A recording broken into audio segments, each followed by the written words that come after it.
Hello everyone, thank you for joining me. Welcome back to my channel. You may realize that for the last few videos, I have been talking about how I was able to quit sugar. So I've been doing a series on how I quit sugar, and I started it on day 250. So the videos have been entitled How I Quit Sugar for 250 Days and Counting. And what I've been doing in these videos is talking about the different strategies that I learned and the different mindset changes that had to occur for me to quit sugar. So in the first video, I spoke about self-compassion. In the second video, I spoke about the 4 C's: commitment, courage, capability, and confidence. In the third video, I spoke about the plateau of latent potential. And in this video, I decided to do something a little different. So I've taken a break from the how I quit sugar. And in today's video, I'm going to tell you why I quit sugar. Because how and why are different, right? And I have been getting that question, so I thought I would address it in this video. Because people have been saying that they think that's a bit extreme. And do I think that's the only way to lose weight? No. Definitely not. But for me, it has been the way because I was a sugar addict.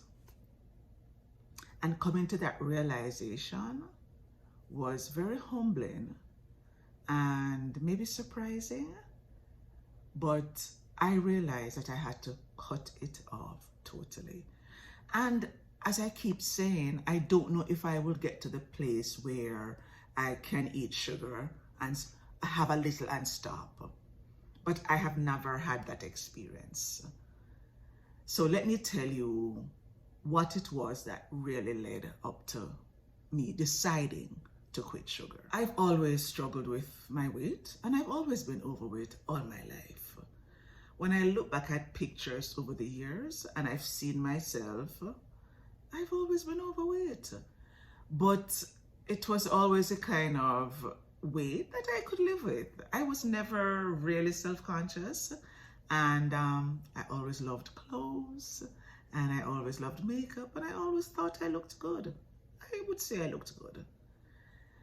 But at 3 different points in my life, I lost a substantial amount of weight. When I was getting married, not surprising. And then about 10 or 12 years ago, I was having thyroid issues. I went to a naturopathic doctor and she had me on a plan. And while we were at it, she said, well, how about if you change the way you ate? But I didn't cut out anything. But I kept going to her. And after about 6 months, I believe, I had lost 25 pounds. And then the third time I lost any substantial weight was in 2018 when I did keto. Well, it's really ideal protein. I lost 50 pounds and I had never before lost so much weight. But what I noticed was that with each of these big weight losses, sugar, specifically chocolate, was the reason I regained the weight. Every time it was chocolate.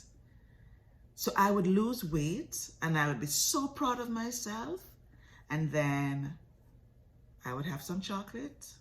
Valentine's Day would come around and I would have a little bit and a little bit more and a little bit more. And before I knew it, I would have eaten the entire box of chocolate. And that kept happening. And I wanted to lose weight because I wanted to lose weight, but I also had the threat of diabetes over me because I found out that I was pre-diabetic, which I spoke about in this video, which I did for my students when I was doing a public speaking demo. And that really was the motivation at the end. I needed to do my blood work again, and I did not want to be diabetic. My father was diabetic, all his siblings were diabetic, my sister was diabetic, and I didn't want to live with that restriction of being diabetic where I could no longer eat this, and I had to always be, I wanted more freedom, and I didn't think that that was going to give me freedom. So I did a lot of research, and I kept trying to figure out what I was doing wrong. And at some point I realized, and believe me when I say, I did not realize this before, but I couldn't continue eating the way I used to eat if I wanted to maintain my weight loss. It almost seems obvious, but most of us go on a diet and we're told what to eat. You have this for breakfast, you have this for lunch, you have this for dinner. And there's very little that's said about maintenance. Because what we have come to realize is that however you ate before you lost weight, you cannot continue to eat the same way or you will regain the weight. I heard someone say it's simple math, and I thought, no, I didn't really think of it as math. But let's say you normally ate 3,000 calories per day and you were 250 pounds, as I was at one point. Now, let's say that when you were doing keto or whatever, you basically were having 12 to 1,500 calories a day. Duh! After you lose weight and you start to eat the 300 calories again, you will regain weight. And I think that's what has happened for most of us who have regained.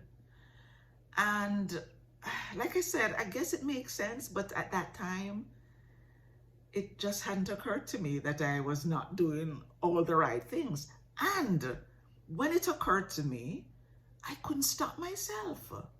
Because once I started eating sugar, I couldn't stop. I was really like an addict. And every time I tried, it was as if my body went into withdrawal. You know, where I had headaches, I had upset stomach, I had cravings, and I was in such a bad mood that it didn't make sense. So, and I was, of course, feeling hungry and feeling very deprived, because if you are accustomed to sugar and your brain loves you having this sugar and you stop it, you feel the difference. So I realized that if I were a sugar addict, I needed to do something differently. So initially, I joined a keto group. Well, they were doing keto, I was doing my version, and I was just cutting out sugar. And that was my only goal, to cut out sugar for 40 days. I didn't know I would last the 40 days, but when I got to 40 days and I realized that I had lost about 12 pounds without really focusing on the weight loss, I had to be honest with myself. Because initially I started out saying, I just want to quit sugar. And I didn't tell myself the truth, which was I wanted to lose weight. I really did. Yes, I didn't want to get diabetes, but I wanted to lose weight. So when I saw that the scale had moved and I was still eating everything else except sugar, I thought, okay, let me get serious about this and let me double down on it. So I didn't set out with any major intentions and any great goals and any certainty that I would lose weight. I didn't. But once I saw the results, I said, okay. So first it was 40 days. Then I said, okay, 66 days, because that's what it takes. That's what research claims it takes to form a habit. So 66 days. When I got to 66 days, I said, let's get to 100. Then I said 150. Then when I got to 200, at which point I had probably lost about 20 pounds, I was like, okay, let's go. Let us go. And then the goal became 365 days. I forgot to check before I started this video, but I am very near to 300 right now. And it hasn't been easy every day, no. But it has been so worth it. And the mindset changes have been so remarkable. And my confidence has grown so much. And as I spoke about in this video about the 4 C's, I decided to really commit. And for me, commitment meant going all in, which meant clearing out all the sugary things from the cupboards, bringing my husband on board and asking him, please, don't buy so-and-so for now. Don't eat it in front of me. It meant telling friends when I was going out with them, please, let's not eat at this place, let us eat here. Or let me come over by you. Because, you know, I was not strong initially. Matter of fact, I visited Jamaica when I was in about the 5th week of this no sugar journey. It was near to 40 days. And initially I didn't go into the supermarket because there was a particular supermarket that we always stayed nearby, and it had all the childhood favorites, you know, Shirley biscuit, coconut drops, bulla, sweet biscuits, everything that I knew would tempt me. I didn't even go to the supermarket. I asked my husband to do the grocery shopping for me for a while. So it wasn't easy at first, but now I'm at the place where I'm going to be baking Christmas cake with his help, and I don't plan to even lick or take a taste of the batter. Now, like I said, I've been asked, why be so strict? Because every time that I haven't been that strict, I have watched the weight quickly go back. I don't know if you know what Purdy's is. My husband used to buy Purdy for me every Valentine's Day. And I would always say, I am going to have 3. And I would take the 3 nicest ones. There was one that particularly reminded me of condensed milk. Oh, I would eat one of those and I would close my eyes and I would just feel like I was in heaven. Then I would put the box of chocolate away. And in about 5 minutes, I would take the box up again and I would say, okay, just one more. Then I would put the box away. Then I would say, okay, maybe 2 more. Then I would have 2. And then I would put the box away. And that would happen until I finished it. And I would finish all of those chocolates in 2 days. And the only reason I didn't finish it in 1 day was because I didn't want my husband to say, what? You finished it all already? It was just pride. But left up to me, I wouldn't stop because I couldn't. Once I started, my body craved more and more and more and more sugar. And so I decided that would be my bright line. I read this book, Bright Lines, by, I'll put the book up for you to see. But when I read it, and she said that she used to be on crack and cocaine and quitting those were easier than quitting sugar, I thought, there you have it. There you have it. From the mouth of an addict. And I thought, okay. I thought, I'm not alone. It's not just me. And I learned self-compassion, as I spoke about in this video.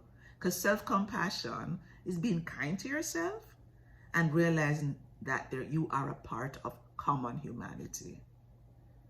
Many of us struggle with sugar. And for many of us, when we have a taste, we can't stop there. When I lost weight on keto, every weekend I would have a cheat meal. And I would eat everything in sight. And then I would be good by Monday morning. And I lost 50 pounds doing it. But I changed none of my eating habits. Now that I am doing this no sugar journey, there's no difference between the weekend and midweek. I eat the same way. I am moderate. And there is no eating as if tomorrow isn't going to be around. So for me, sugar has been the problem. And that's why I quit sugar. Because I want a lifestyle where I am not constantly yo-yoing. And so far, quitting sugar has cut out the cravings and desire for sugar. I can sit down beside people eating sugar, and I don't want it. When I took the bag of 150 chocolates for my students when it was Halloween, they passed it around and they passed it around and they passed it around and they kept saying, sure you don't want Tanya? Sure you don't want Tanya? I said, I'm good. And I took home a few in the bag and I didn't have one. And then one day I went to my department and they had a bunch of chocolate and I saw the coffee crisp that my husband likes and I took 4 for him. I said, my husband really loves these because those weren't in the bag. And I took the 4 to him. I said, sweetie, I know you love these. I didn't have one. Friends come over for dinner because we entertain a bit. They bring their ice cream. They bring all the chocolates. They bring whatever. I serve it to them. I don't take a lick. Thanksgiving came and I have a friend who is like the guru of baking, especially brownies. And she was like, you're not going to have some of my brownies? I said, no, but Dimitri loves them. So make sure we do enough so that he can get.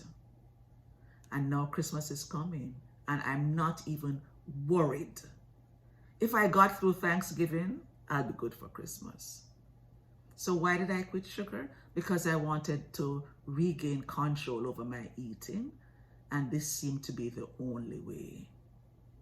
And so I've quit sugar and I have no regrets. Now, this may not be what you want to do. You may just want to eat less and less, and maybe you can. But what I urge you to do is be honest with yourself. I had to be honest with myself. And when I was honest with myself, I had to admit that I couldn't do it. I couldn't eat sugar and eat normally. And so I didn't have a choice. I had to quit. But like I said, I've quit and I have no regret.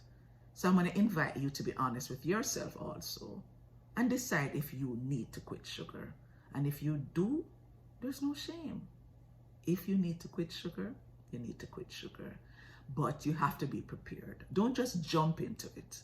Take your time, investigate, do your research, and find out what support you will need to quit sugar. Because you're gonna need support. Because everywhere we look, everywhere we go, there's sugar. And unless you have support, you will quit or you will fail. And I know the more we fail is the worse we feel. And the more reluctant we become to try and try and try again. So I'm going to encourage you. Be honest with yourself and decide on what works for you. And if you want to join me on the journey, please do. Thank you for joining me. I'll see you in the next video.